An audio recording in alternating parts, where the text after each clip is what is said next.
The iPhone 16 Pro gets a bigger display and the 5x tetra prism zoom from the Max without a price hike. Add in promising Apple Intelligence features, a smarter Siri, and longer battery life, and this is a compelling flagship phone value. I just wish the charging speed got a boost and that visual intelligence and ChatGPT weren't coming later. The iPhone 16 Pro goes on sale September 20 and starts at $999 for 128 GB of storage. It's worth noting that the iPhone 16 Pro Max features 256 GB of capacity in its base model.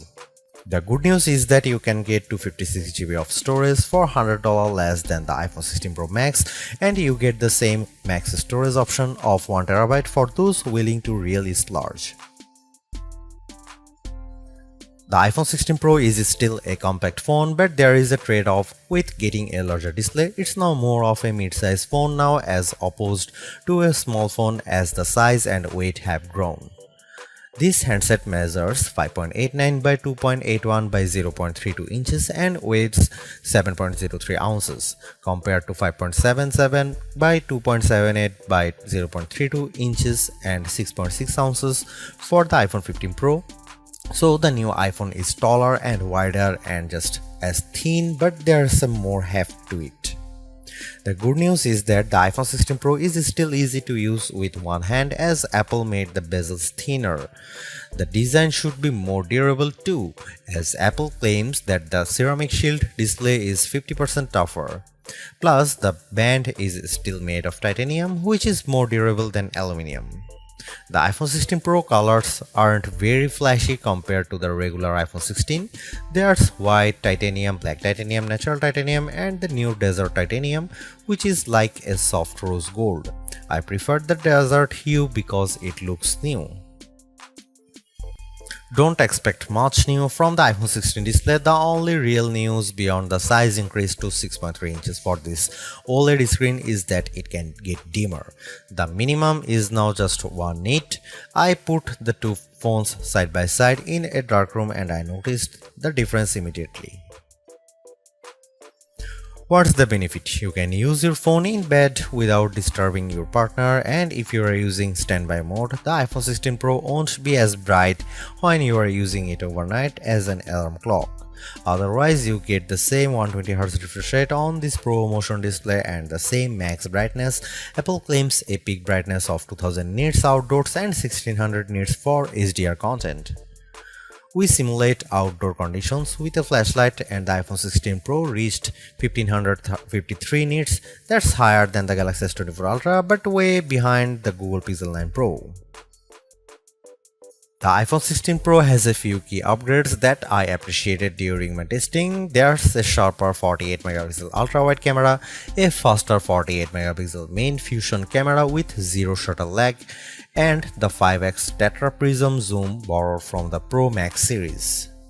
In addition, photographic styles are integrated directly into the Camera and Photos app, so you can change skin undertones and the mood effect of your photo on the fly. Plus, you can tweak it after the fact. To test the iPhone 16 Pro's faster performance, I had my son take a photo of me shooting a jump shot side by side with the iPhone 15 Pro, and the result is brighter and more detailed image.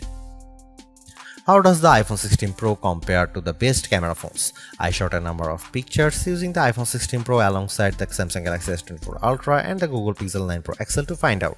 I put the ultra-wide camera to the test on the iPhone 16 Pro with this shot of a beach and Apple comes out on top.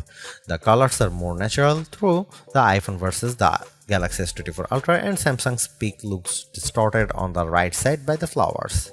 Here are some camera samples of iPhone 16 Pro.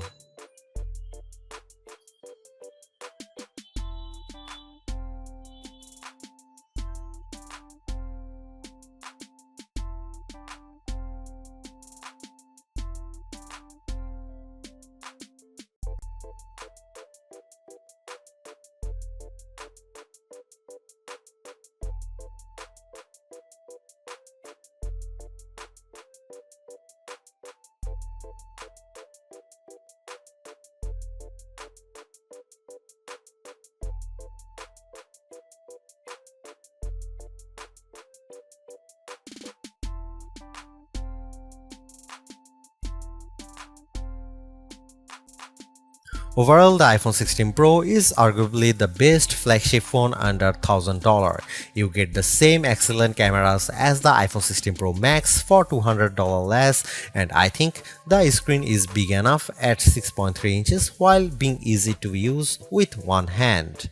I also like the improved battery life, handy camera control, and compelling audio mix feature for videos. The Apple Intelligence capabilities such as writing tools, the new Siri, and cleanup show promise, but some of the more exciting features like ChatGPT integration, image playground, and the Google Lens like visual intelligence are coming later.